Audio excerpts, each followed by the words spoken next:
So a very warm welcome once again into the Sangha Live session here. Just check that a second. And yeah, it's a real pleasure to be here, to be coming into this space once again. And as always, a real delight to see the warm messages and that real sense of kindness, sense of practice that's already present as we enter into the hall, enter into the space together. So my name's Nathan. I'm guiding the sessions this week, and some of you will have been here already. I can see some recognized names and faces and icons flowing through the chat. And if you're new here, really feel invited to say hi, say hello, welcome yourself, welcome others into this space. It's actually not just a nicety in a sense. It's very nice, but it's really part of what it is to be building sangha and community, and it's an element that um, is really emphasized in the teachings and practices, but it isn't always fully accessible for us to tune into. And so, yeah, this is sensibly named Sangha Live, an opportunity to come together, to be here together, and as well as the teachings and the practices and the silence and the meditations, it's also a real chance just to tune into community.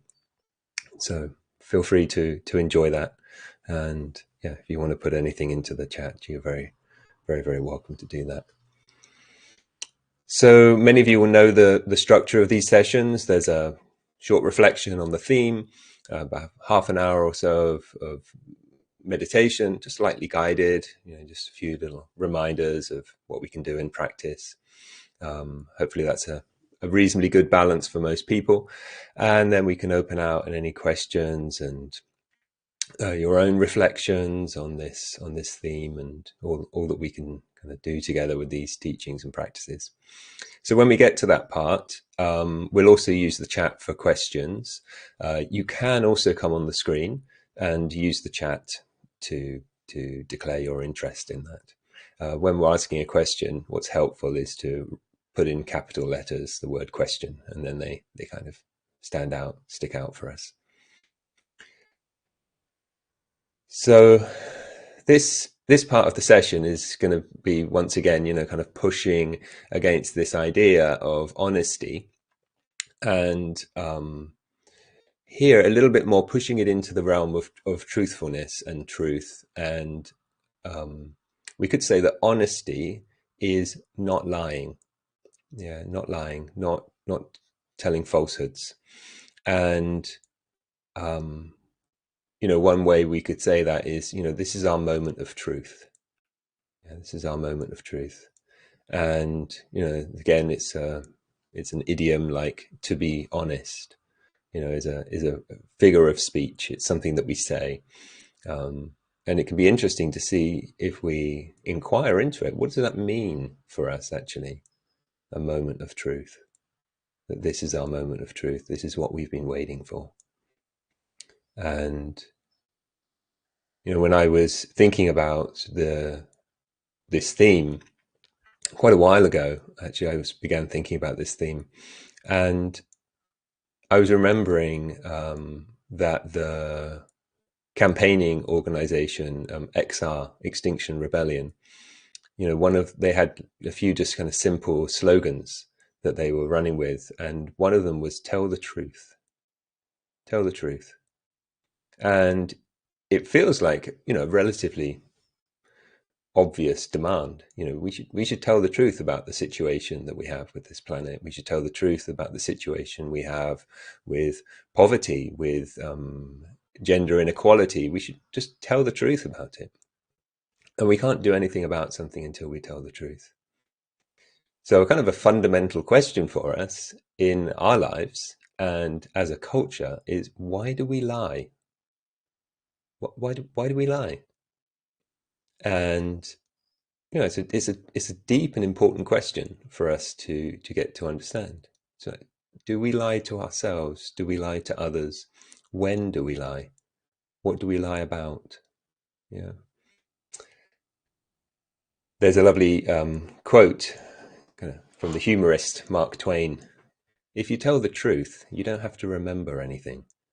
It's that kind of inner agitation, this inner dis-ease that we can have because we're clever enough to lie. And that cleverness can transform itself into a hindrance. Being clever is not a hindrance, but being clever allows us to complicate things. And we have this moment of truth, and sometimes we squander it. Yeah. Which actually, this also reminds me of this debate between Socrates and Aristotle in Plato's Protagoras that is kind of exploring like why when we know what we most value in life, like we can just check in, what is it you most value, what is it you want to see more of, what is it you want to support, why, knowing that, do we then not give that our main priority? Why do we allow ourselves to kind of squander that opportunity?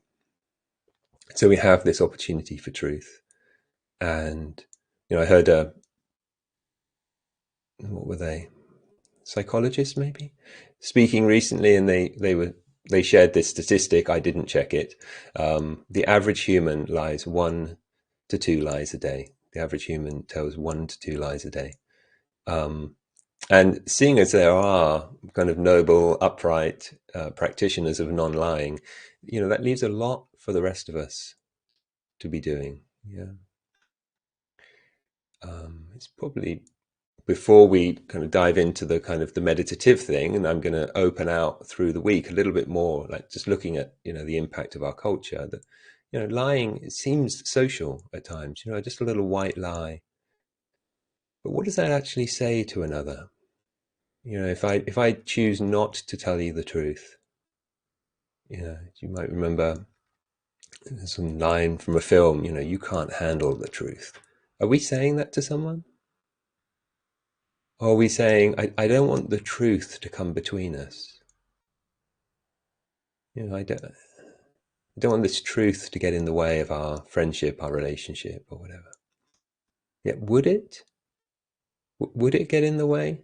Or is actually not not being honest, not being clear, is that more likely or less likely to get in the way? And maybe it's moment by moment. We can see, we can decide. Yeah, but like, what's actually going on there? What's really at play for us? Because are we just thinking, oh, it'd be easier not to tell the truth? And would it? And what does it actually do in terms of our own ability to be developing inner clarity, which I think we can all agree is a pretty important part of this meditative journey. And it's probably quite an important part of any version of self-discovery or inner explorations like that. We need that clarity. We need the capacity to look, to see, and to say, yeah, this is what's happening. So this next bit might sound a little kind of puritanical. The same person who was sharing about, the average human lies 1 to 2 times a day, and then, they were actually, what they do is they actually work with people getting out of addiction.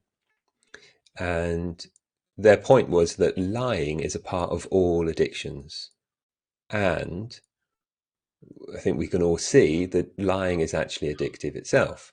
You lie a little and you get away with it, or you lie a little and it seems to make things better, and then we repeat that behavior. Yeah. So we don't just get addicted to substances, we also get addicted to behaviors, and perhaps that's the most significant thing. And those behaviors stimulate this release of dopamine, and that drives us to get more. Curiously, it's almost like a sidebar point, but it's quite an essential thing to kind of understand. Any time that pleasure is released, according to this person who works with addiction, there's this dopamine kind of floods in, and pleasure, dopamine, they're not the same thing, but like it's actually a pleasurable, motivational chemical that's released into us. The body quickly down regulates the capacity for us to absorb that, right? And then we tend to seek more because it's like, oh, this is where it's coming from. And then the body's down regulating. And then slowly we get out of balance, And that's addiction. Yeah. Keep seeking maybe through a behavior pattern or an object of addiction. And we just have to do a practice, which is, I'm not going to do that anymore. That renunciation of the addiction pattern. And of course, there are various kinds, and there are also various kinds that are encouraged by our culture at this time. Yeah, through shopping, through the sexualization of images and um, intoxicants that we can take that gently poison our psyche so that we have less inhibitions. We feel less inhibited from being able to do and be funny and be friendly and all of that. So definitely not puritanical view, like you don't need any of that, you can be happy anyway. But also, this whole sense that, am I doing things that don't serve me? Am I doing things that don't serve others? Am I addicted to the comfortable? Yeah. We become what we think, say, and do. And there's a principle in these teachings, karma, which is essentially that, what you practice, you get good at. What you bring into the world is what you get seen as. And we all have an urge to be something else. And that's actually a beautiful drive on this practice. Like, yeah, I could be better. I could be more. I could open this. I could tune into that. I can develop this. But there's also that shortcut is I could just pretend to be, as long as people think I am, maybe that's enough. And some of you will be familiar, Stephen Colbert came up with what became, some kind of word of the year. When was it? 2006, I think. No, 2000. It doesn't really matter. Anyway, he came up with this word, truthiness. The fact that, there's the truth, there's lies, and then there's truthiness in between. And I think that we could say, in many ways, we're living through this age where, if it feels right, we'll accept it. The whole kind of cycles of kind of sharing information from a misleading headline rather than really kind of diving in and finding out what's really going on there.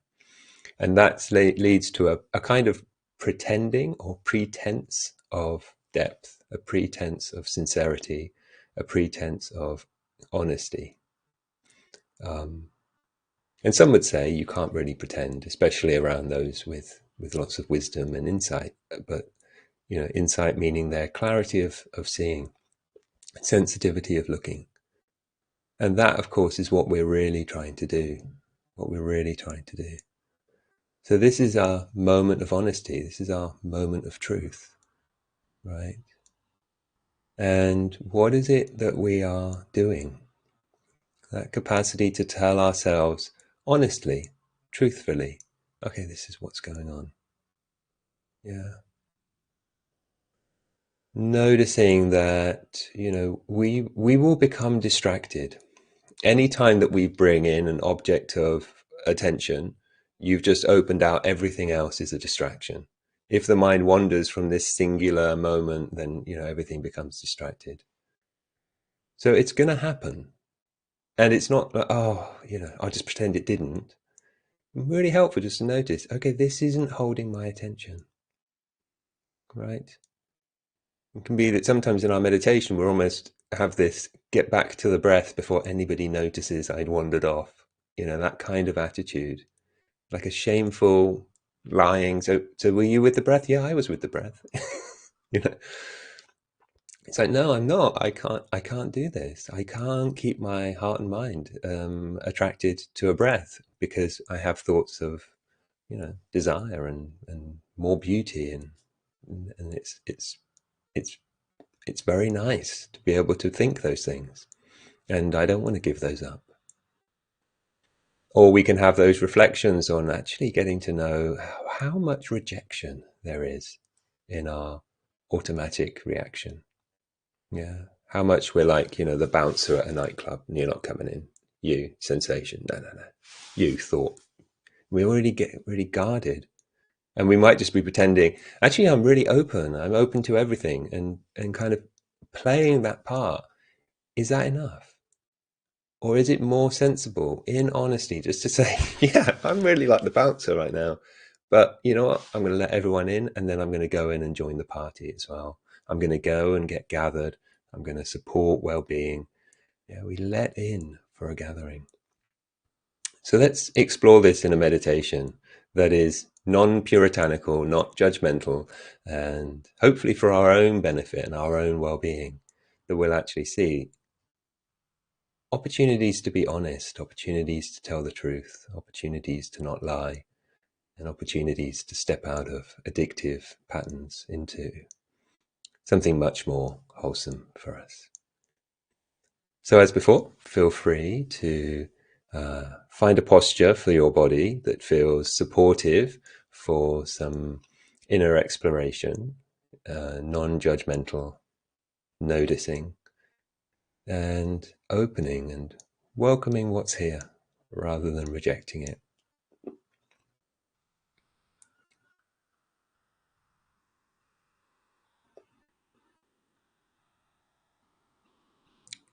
So we can begin noticing what we notice.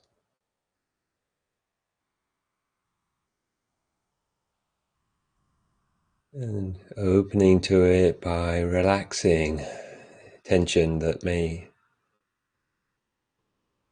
have come into this moment for various reasons. We don't need to figure out the reasons. Notice when you soften, relax, maybe the breath can come in deeper, be felt more fully.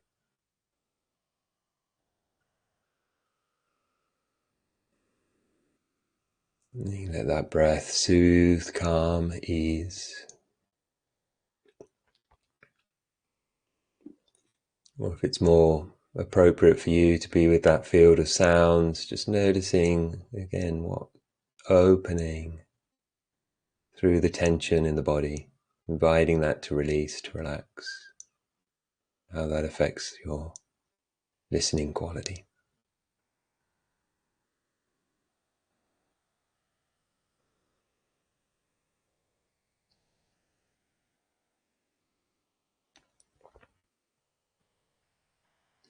And if you were here earlier in the week, feel invited, if it works for you, practice just being with 3 breaths, have a break, and finding your rhythm. And again, 3 breaths or so, and then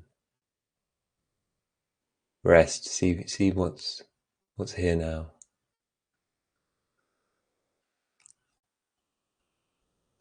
Seeing how sensitive attention can be, how enjoyable that can be.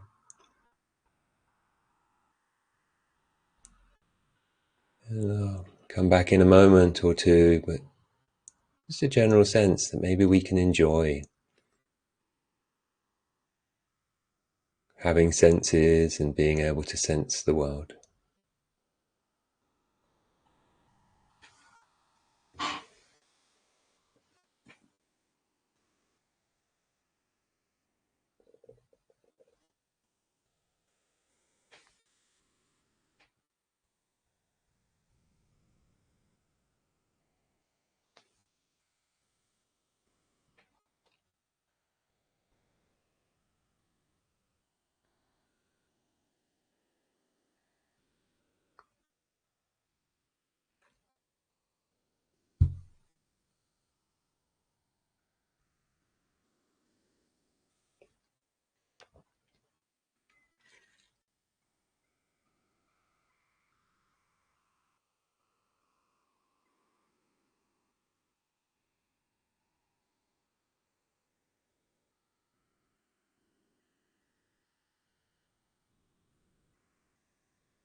being distracted, being in a fantasy, anything that's going on for us isn't a problem,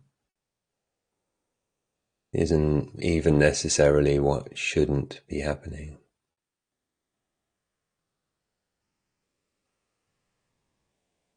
What we want to avoid is dishonesty about it. Okay, that's where we are. Now, what should we do? With opening. So we notice and we open, we soften the body. Maybe we can widen the narrowness of the attention and the awareness.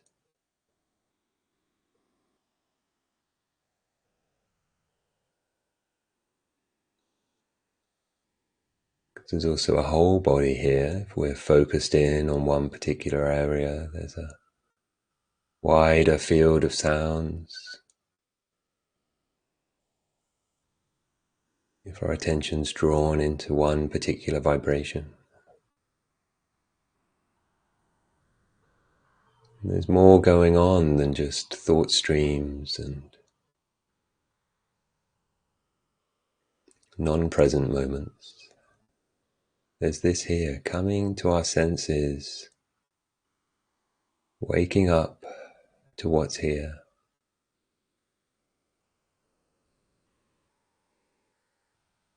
And allowing it in.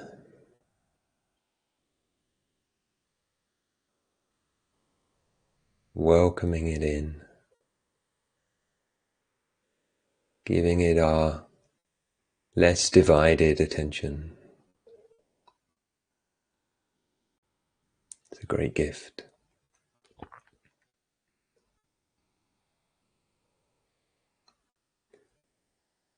So the suggestion, continuing in this meditation, is working with the breath or the sounds, body sensations, one of those, as the primary way to get to notice when we become distracted. And we will become distracted if we have only one object that is called not being distracted. And when we do, we're just honest about it. We notice where it went. We just check if there's any rejection. And if we can allow in. So we notice where the heart mind is, where attention is. We open, means soften the body, open the contractedness in the awareness, including more. Allow life in, allow life to go. Welcome it in.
We notice, open,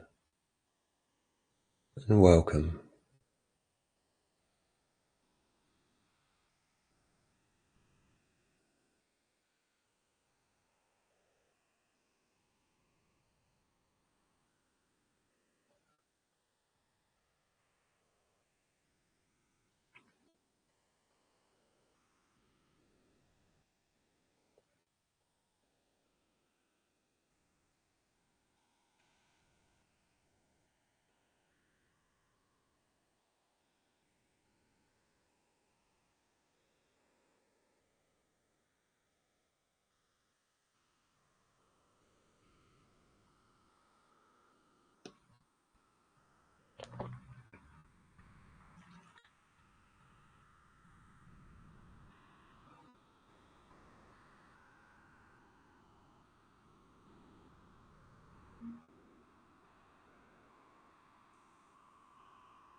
Noticing non-judgmentally what's happening.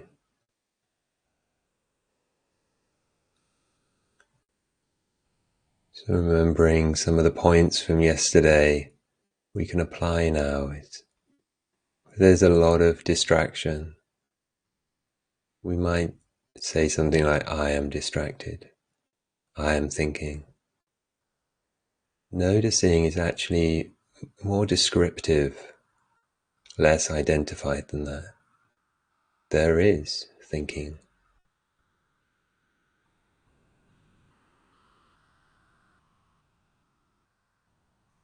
And that already begins to open around self-identification, so open around this shouldn't be happening.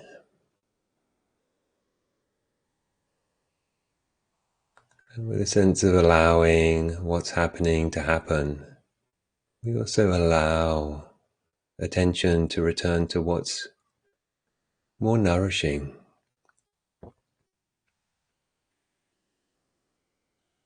To be able to meet this bodily life, to be able to meet this sonic vibrations, wherever attention's going, with kind attention. Such a skill, such a gift.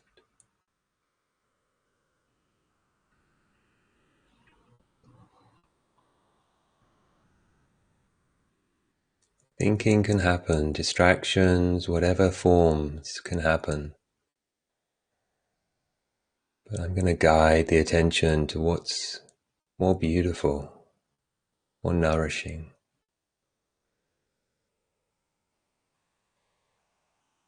has more depth, has more meaning, more value.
And for the last time in this practice,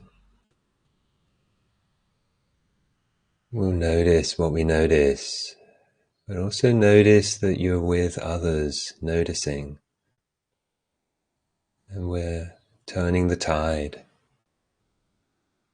of this culture of ignoring,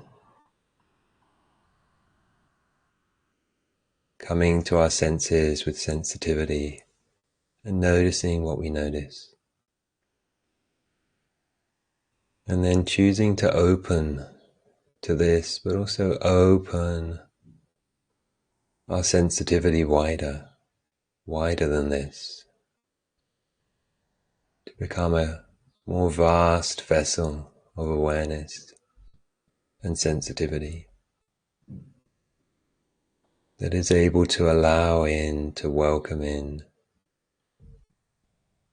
doesn't need to pick and choose as much.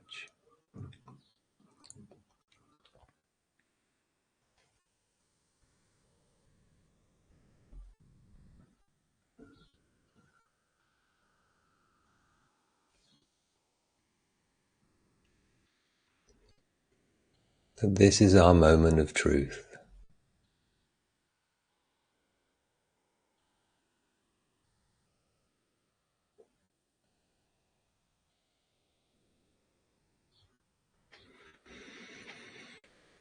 And then in your own way, in your own time, we'll transition, which means keep your sensitivity, keep your openness, keep that welcoming going.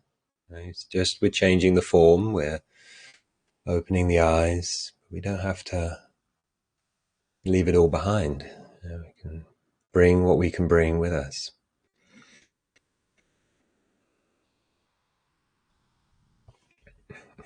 And maybe through the day, we can actually seek out opportunities to just check if I'm turning down an opportunity for truthfulness, for honesty, if I'm, adopting a pattern of non-truth or truthiness, or even lying. And it's not to say that wouldn't be appropriate. At certain times, um, you will know. But also just a sense, why am I doing this? What is this supporting in me? What's this supporting in our relationship? And is this the most generous use of my intelligence, my cleverness? And no one can tell you for you what's going to be best to do there, and maybe we can't even tell for ourselves. But if we've never tried, then we can't really say that we know. Yeah. So I'm only going to briefly touch on the dana um, uh, principle here today. We've mentioned it before. I think you know it quite well. This is freely offered to you, and you're welcome to support it in whatever way you can. But this is the way to support it. Yeah.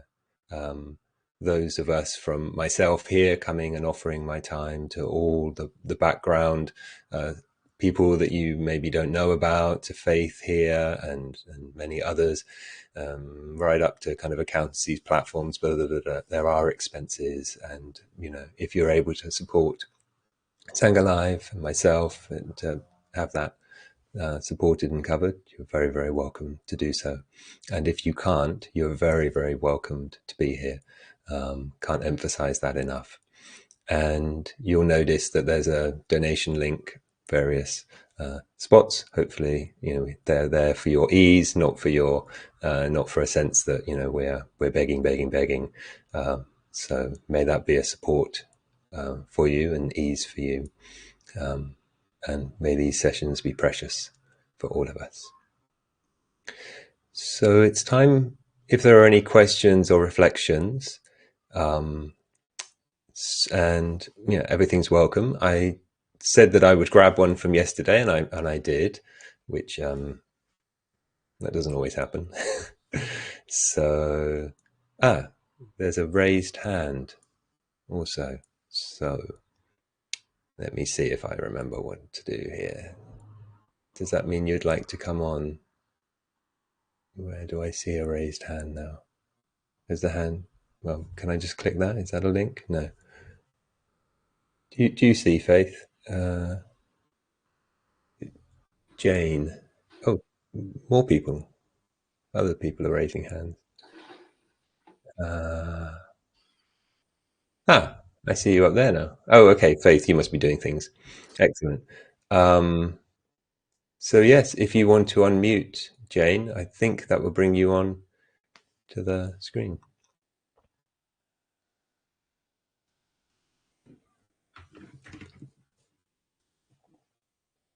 Do you see the unmute button?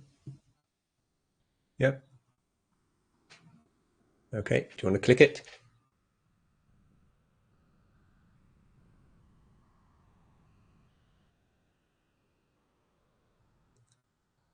Um,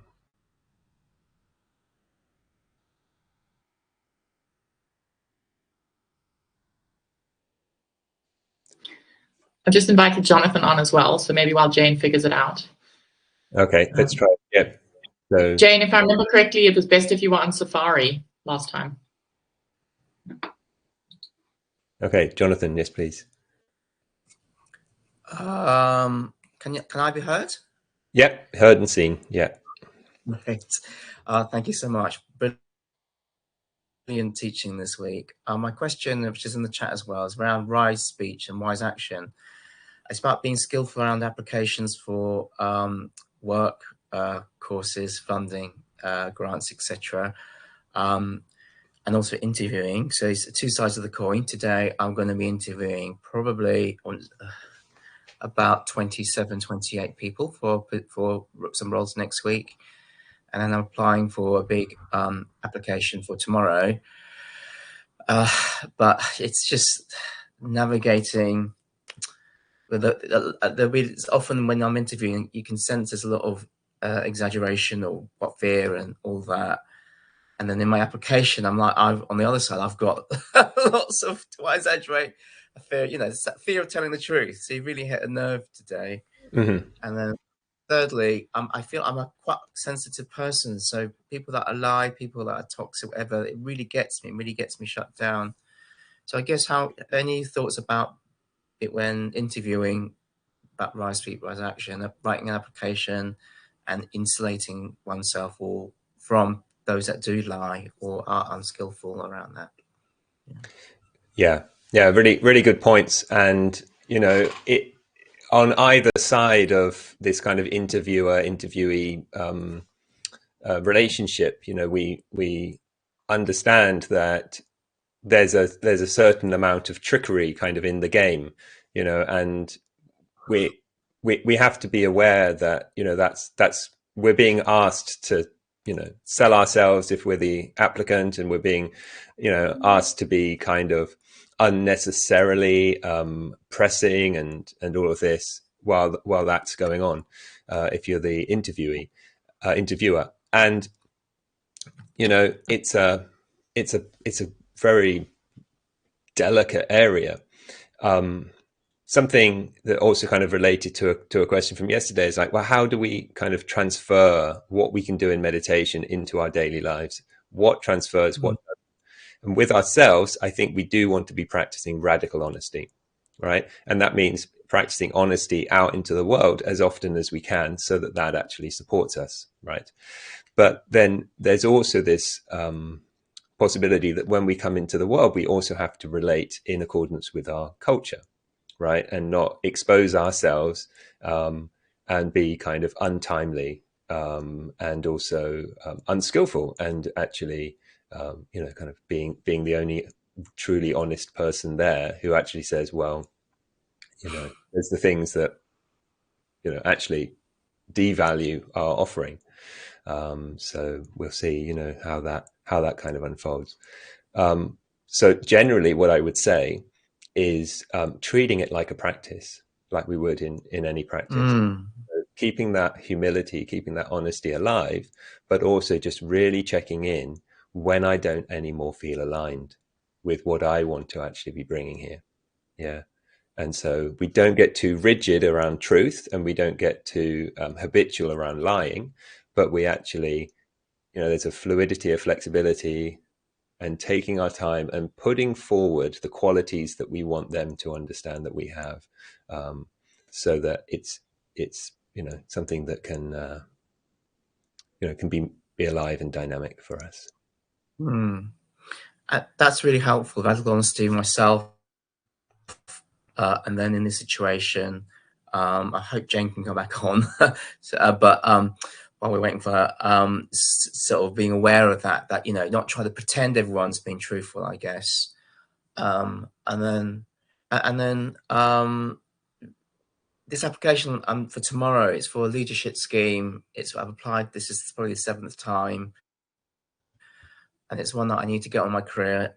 I don't really want to do it, but then there's things I'm excited about it. But how does one reconcile, this leadership scheme that it only goes to certain people, it doesn't do what it wants to do, and yet I'd want to. I don't know. I don't know how to be skillful around that. I guess in a nutshell. Yeah. I mean, this is also one of those kind of areas where my expertise lies in meditation, not in kind of succeeding in applications and things like this. So like, as far as these kind of skills go, understanding when something's important to us, we tend to contract. Yeah.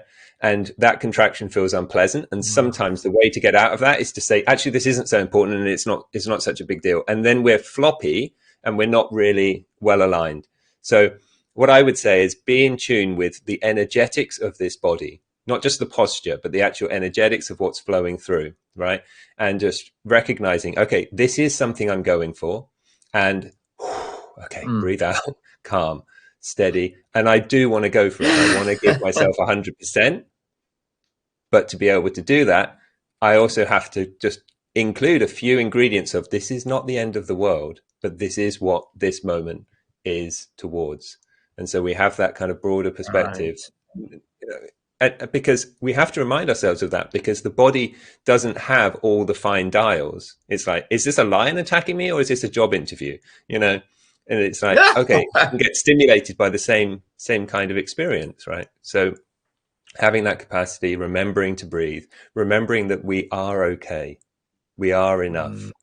And if we get this, that's going to support bringing more beauty into the world. But it's not going to be the end of everything. Yeah. Thank you. I'll finish on that. When I'm interviewing today, metta, kindness, but also aware of dishonesty, etc. One can be more skillful than just black or white. Really helpful, Nathan. Thank you.